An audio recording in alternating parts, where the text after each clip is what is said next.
Andai kata membela Islam itu adalah terorisme, andai kata kita memerangi kemunkaran itu kita disebut teroris, ya, kami adalah teroris.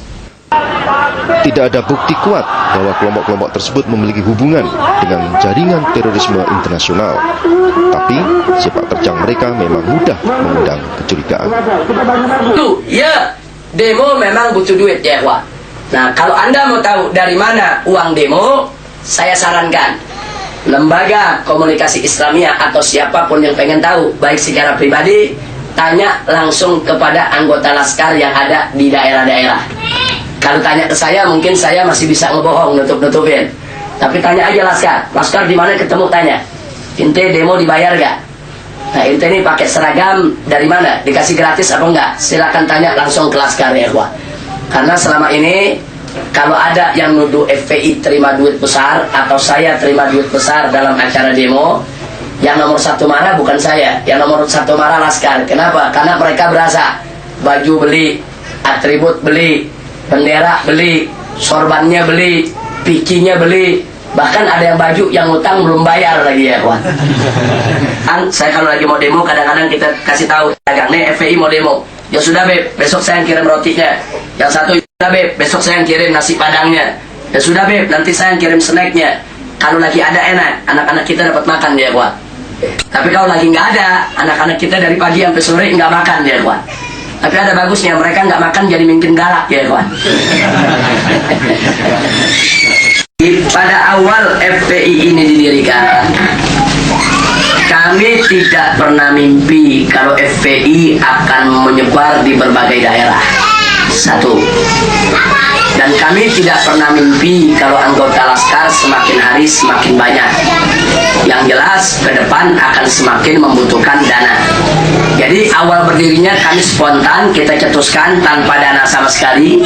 Kemudian ustadz-ustadz bergabung, niat kita satu, masing-masing ustadz bawa murid. Saya bawa murid, Ustadz Sobri bawa murid, Ustadz Tubagus bawa murid, murid-murid kita gabungkan, kita hantam itu kemunkaran. Jadi kita nggak pernah berpikir untuk buka pendaftaran buat orang yang lainnya. Nah, sampai-sampai kapan kita mulai buka pendaftaran untuk yang lain? Pada saat peristiwa Ketapang. Jadi di peristiwa Ketapang kami berasa betul, di mana kami masing-masing bawa murid, jumlahnya tidak sampai 300 orang. Jumlah murid-murid yang ada yang memang sudah setia untuk tempur. Nah, sementara preman yang ada 600 orang. Dan saat itu terjadi pertempuran tebas-tebasan, polisi tidak mampu untuk melerai. Bahkan saat itu Dandim Jakarta Pusat ikut terluka kena tebasan samurai yang dilakukan oleh para preman. Nah, begitu itu pertempuran terjadi, dengan izin Allah, Allah menangkan kami, 15 preman mati bersimbah darah. Tapi setelah itu jadi cambuk buat kita. Oh, ternyata berat berjuang ke depan kalau kekuatan pas-pasan. Ternyata berat, baru mulai kita buka pendaftaran. Nah, setelah itu baru kita menyadari ternyata organisasi butuh dana.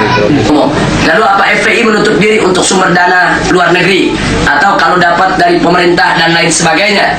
Nah, dalam anggaran dasar dan rumah tangga FPI disebut FPI boleh menerima dana dari siapapun dengan dua syarat. Pertama, diyakini kehalalannya. Yang kedua, sumbangan itu tidak mengikat ya, kawan.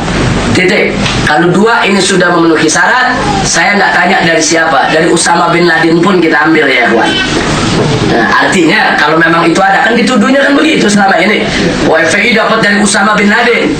Nah, sekarang saya katakan, andai kata Usama bin Laden mau nyumbang, andai kata kemudian sumbangan itu memenuhi persyaratan yang dua tadi, yakin kami itu sumbangan halal dan tidak mengikat, dia tidak dikte kita terima.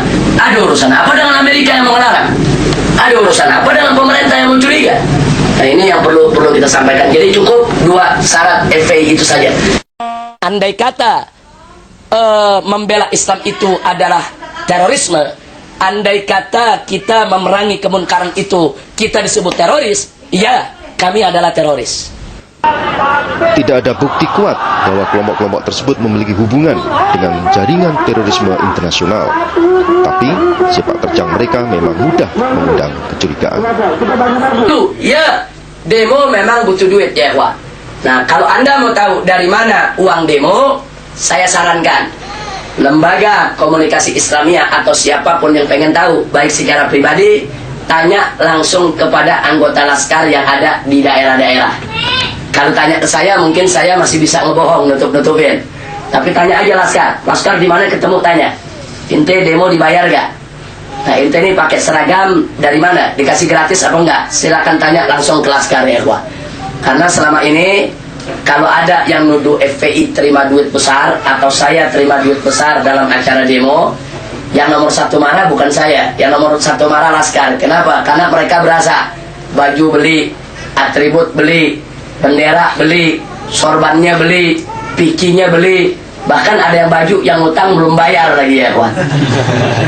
Saya kalau lagi mau demo kadang-kadang kita kasih tahu dagang nih FPI mau demo, ya sudah beb, besok saya yang kirim rotinya. Yang satu, ya sudah beb, besok saya yang kirim nasi padangnya. Ya sudah beb, nanti saya yang kirim snacknya. Kalau lagi ada enak, anak-anak kita dapat makan ya kawan. Tapi kalau lagi nggak ada, anak-anak kita dari pagi sampai sore nggak makan ya kawan. Tapi ada bagusnya, mereka nggak makan jadi makin galak ya kawan.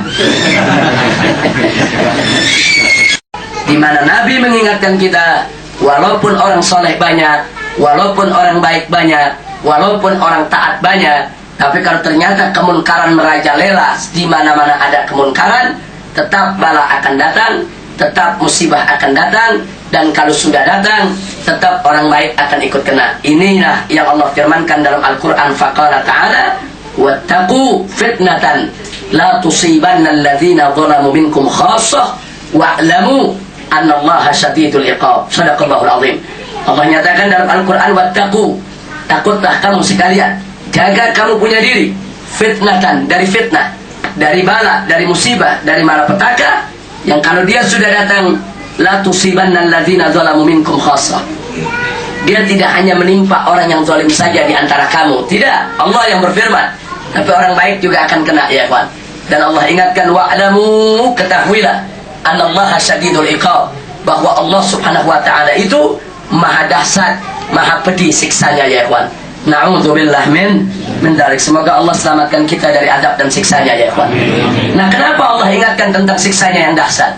Ini sebagai cambuk buat kita. Artinya kalau selama ini kita membiarkan maksiat karena kita takut menghadapi resiko daripada nahi munkar, karena resikonya memang kita diintimidasi, diteror, diancam, diculik, dianiaya, dibunuh, dan seterusnya. Allah kasih tahu itu semua nggak seberapa kalau dibandingkan siksa Allah. Kecil itu. Nah, sekarang kita pilih, apa kita lebih suka untuk menerima siksa Allah atau kita berkelahi saja sama para penjahat? Nah, saya cuma ingin mengingatkan, kalau kita berkelahi dengan penjahat, kita masih punya harapan menang. Belum tentu kita yang mati, bisa jadi dia yang mati. Tapi kalau kita berhadapan dengan siksa Allah, kita nggak bakal selamat ya kawan. Nah, jadi artinya kenapa kita takut untuk menghadapi tantangan dari para penjahat, para bajingan, mereka yang suka berbuat kemungkaran? Kenapa kita takut? Mereka bisa pukul kita, kita bisa pukul mereka. Mereka bisa teror kita, kita bisa teror mereka. Mereka bisa aniaya kita, kita juga bisa hantam mereka kok. Mereka bisa bunuh kita, kita juga bisa bunuh mereka. Nah, jadi artinya daripada kita harus berhadapan dengan siksa Allah, hukum Allah, yang kita tidak akan punya tempat untuk melarikan diri, lebih baik kita hadapi penderitaan, menghadapi para penjahat, yang mana itu tidak akan seberapa ya kawan. Nah, makanya Allah berfirman dalam Al-Quranul Karim, faqala ta'ala, wala tahinu fi ibtigha'il qawm in takunu ta'lamun fa innahum ya'lamuna kama ta'lamun wa tarjuna minallahi ma la yarjun. Jadi Allah berfirman, di mana Allah nyatakan, wala tahinu, jangan sekali-kali kamu merasa hina, merasa rendah, merasa minder, merasa tidak punya kekuatan, merasa tidak berdaya, merasa tidak mampu, fi ibtigha'il qawm, di dalam menghadapi musuh-musuhmu. Jadi kalau kita pusing mikirin strategi, Allah kasih tahu, mereka juga pusing mikirin strategi. Jadi kalau kadang-kadang kita suka punya perasaan takut, Allah kasih tahu, mereka lebih takut dari kita. Nah, maka itu kita tidak pungkiri kenyataan bahwa ada manusia yang tidak punya keberanian ya kawan. Jadi jangan anggap semua manusia punya keberanian. Enggak, salah kita kalau kita anggap semua manusia punya keberanian. Ada manusia yang memang tidak punya keberanian. Andai pun punya, mungkin pada saat-saat tertentu aja ya kawan. Nah, untuk orang-orang semacam ini, teruskan dakwahnya, teruskan amar ma'rufnya, tapi jangan dia halangi saudara dia yang sedang bernahi munkar. teruskan amar ma'rufnya. Tapi jangan saudaranya lagi nahi munkar difitnah sama dia, dijeleki sama dia. Jangan. Nah, kita harus berbagi tugas ya kawan. Perkis kayak petani tadi. Petani yang cuma bisa nanam padi terusin. Dia nggak bisa bunuh tikus. Suruh anak muda yang bisa bunuh tikus ya kawan. Nah, insya Allah kalau itu semua berjalan, hasil panennya akan baik ya kawan. Jangan sampai ada orang mengatakan wah percuma lah kita perang-perang lawan maksiat itu di bawah. Nanti kita tutup di sini, muncul di sana. Bakar di sana, muncul di sini. Enggak. Yang namanya jihad nggak ada yang percuma ya kawan. Walaupun kita tutup 1, tumbuh 1000, enggak ada yang percuma ya kawan. 1 kita tutup, faman ya'mal mithqala dzarratin khairan yarah wa man ya'mal mithqala dzarratin syarran yarah. Jadi sekecil apapun kebajikan yang kita buat, nggak ada yang sia-sia. Nanti akan terlihat di akhirat sebagai tabungan akhirat kita di sisi Allah Subhanahu wa taala. Jadi tidak benar kalau kita tutup 1 tempat maksiat, muncul 1000 tempat maksiat, terus kita katakan perjuangan kita sia-sia. Enggak. Mujahid nggak ada yang sia-sia. Sekalipun dia mati dan ternyata tidak berhasil merubah keadaan, nggak sia-sia. Wah, kalau jihad dikatakan sia-sia, nggak ada yang mau jihad ya kawan. Nah, jadi nggak ada kata sia-sia bagi jihad ya kawan. Seorang mujahid, dia di penjara, nggak sia-sia. Dia dibunuh, nggak sia-sia. Walaupun perjuangannya di mata kita kelihatannya gagal, sebetulnya dia tidak gagal. Dia mendapatkan syahadah, itu sendiri sudah satu keberhasilan ya kawan. Nah, inilah yang bisa saya sampaikan. Jadi